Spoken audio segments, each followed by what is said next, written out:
नमस्कार, ग्राहक जागृती न्यूजमध्ये आपले स्वागत। बुधवार पेठ परिसरातील कुंटणखान्याविरोधात फरासखाना पोलिसांनी मोठी कारवाई करत 4 फ्लॅट एका वर्षासाठी सीलबंद केले असून भारतात अनधिकृतरित्या वास्तव्यास असलेल्या 18 बांगलादेशी महिलांना ताब्यात घेतले आहे। या प्रकरणी फरासखाना पोलीस स्टेशन येथे गुन्हा नोंद करण्यात आला। पोलिसांच्या या कारवाईमुळे शहरातील अनैतिक मानवी तस्करी आणि परदेशी महिलांच्या बेकायदेशीर वापराबाबत गंभीर प्रश्न उपस्थित झाले आहेत। बांगलादेश, नेपाळ, थायलंड आदी देशांमधून महिलांची तस्करी करून त्यांचा अशा प्रकारे वापर केला जात असल्याने हा विषय राष्ट्रीय सुरक्षेच्या दृष्टीनेही संवेदनशील मानला जात आहे।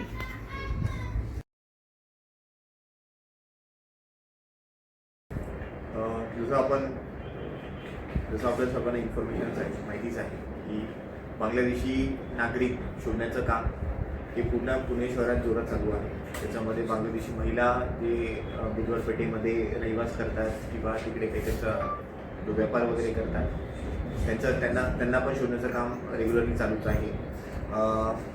मध्यंतरच्या काळामध्ये आपण भरपूर सारे बांगलादेशी महिला यांना शोधून काढलं। त्याच्यानंतर जे अल्पवयीन महिला बुधवार पेठेच्या एरियामध्ये राहत होते त्यांनाही आपण रेस्क्यू करण्यात आले। ओव्हरऑल बघताच आपण बघितलं की काही एरियाज आहेत, काही अपार्टमेंट्स आहेत, काही बिल्डिंग्स आहेत, हे त्या पर्टिक्युलर व्यापारासाठी, पर्टिक्युलरली बांगलादेशी महिलांना हार्बर करण्यासाठी किंवा अल्पवयीन महिलांना तिकडे ठेवण्यासाठी वापरले जातात। यांचंच आयडेंटिफिकेशन करून प्रॉपर त्यांची मालकी हक्क काढून आम्ही त्यांचे सगळे ओळख काढलेली आहे, कशासाठी वापरतात, काय वापरतात आणि एकदम जेव्हा झिरो इन केलं की याच पर्पजसाठी हे वापरले जातात तेव्हा त्यांच्यावर सील करण्याची कारवाई आम्ही सुरू केली आणि काल ती कारवाई कंप्लीट झाली, जिथे आम्ही 4 जे कुंटणखाने होते त्यांना आम्ही सील केले आहे।